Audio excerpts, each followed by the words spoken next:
Today, new confirmation from the Trump administration. The indictment of former FBI Director James Comey is just the start of its campaign of legal retribution. Attorney General Pam Bondi saying the Justice Department is casting a wide net over the president's perceived opponents.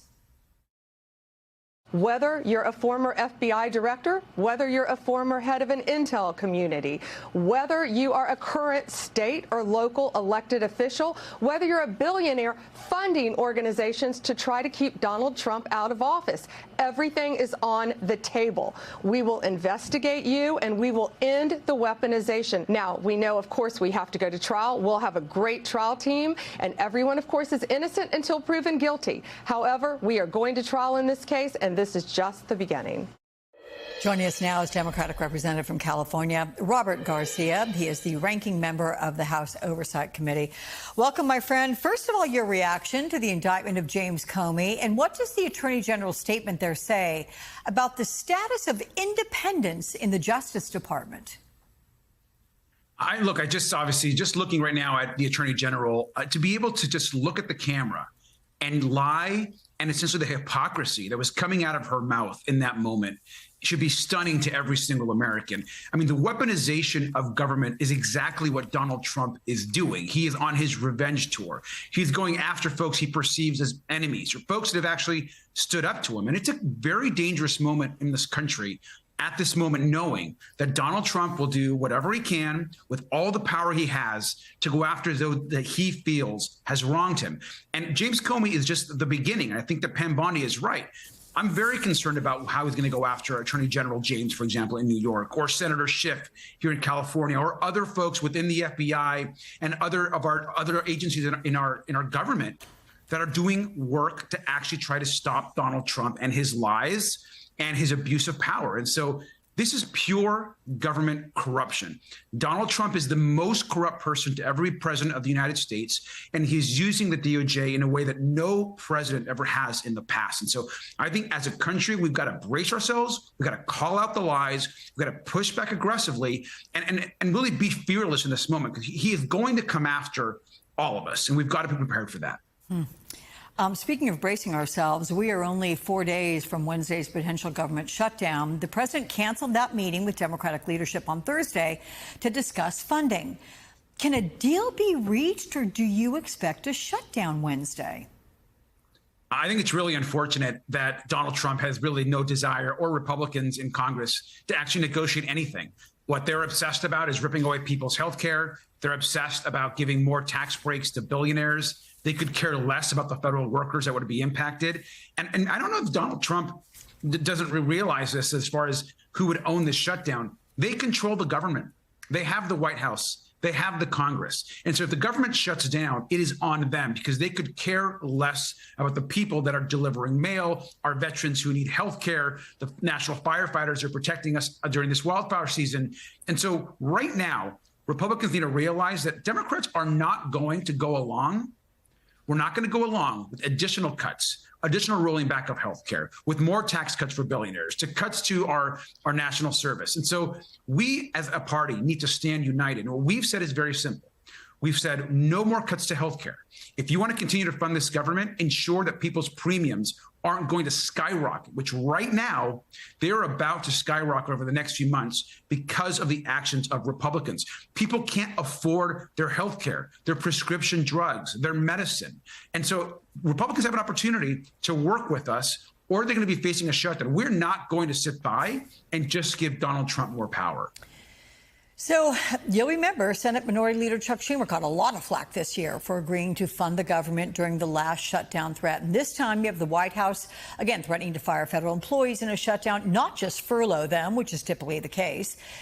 Does that change the goalposts at all? Do Democrats have wide support to stand firm in their call to, as you're very articulately laying out, increasing health care funding and support for Americans no matter the cost?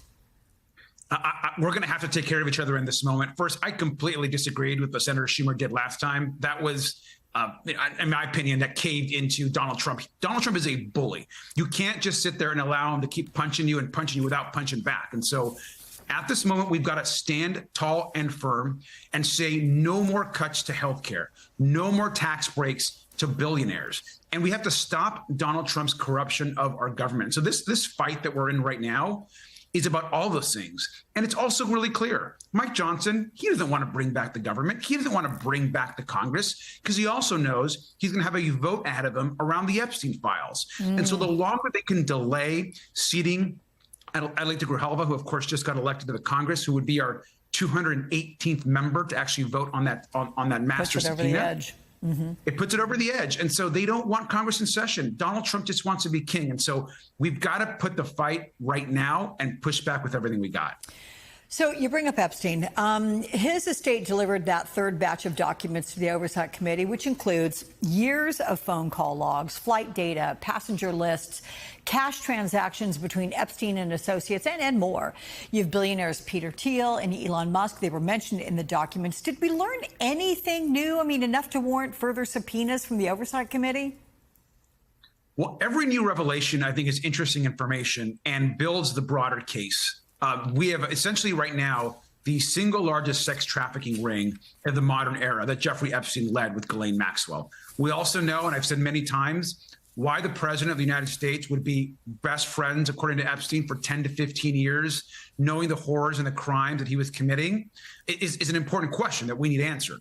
And the powerful men that raped and abused women and girls, and in many cases, children, those women, those girls deserve justice. And so that's why we are out there putting the information out, in my opinion, pushing Comer and the oversight Republicans and forcing them to get these subpoenas out there.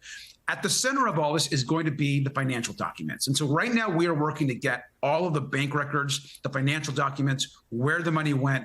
That information is critical to our investigation. The putting out these documents is important to the public. Look, did Elon Musk go to Epstein Island? That's a question that we should know. What did he know about what was going on?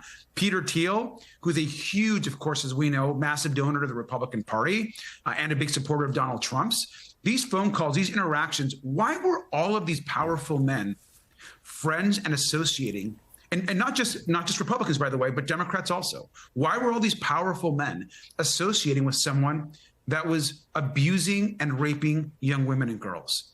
And that is, to me, critical of this, because these women deserve justice. And so we're going to expose every person that was involved, and the public are demanding the truth. So this discharge petition, if it does pass as anticipated in the House, what happens to it in the Senate? And does it even get to Donald Trump's desk? And then what happens to it then? The reason why this petition is important is, one, we have a subpoena in place right now through the DOJ. The Oversight Committee forced that vote. The subpoena is in place, and the DOJ essentially is slow walking this. I mean, they are involved in a massive cover-up. They won't get us the files. They're obligated to do so under the law. They keep saying, oh, it's coming, we're giving you a small batch. And so we've had to go around to the Epstein estate, subpoena other folks, the nonprofits out there. And so that's the work that we've been doing. But we need the full files. Why it's important for Congress to take a vote, because we want every member of Congress on the record. Do they believe in actually releasing the files? And a full vote of the Congress will strengthen that subpoena that we've already done an oversight and make it much more broader, and really let the Senate and the president know that this is bipartisan. The American public are demanding this, and every single Republican should be on the record. I think if we get that 218, which will happen as soon as Mike Johnson seats our newest member, I think you're going to have a good chunk of Republicans vote with us to get these files released. Okay. California Congressman Robert Garcia, always a pleasure. Thanks for some OT on a Saturday with me.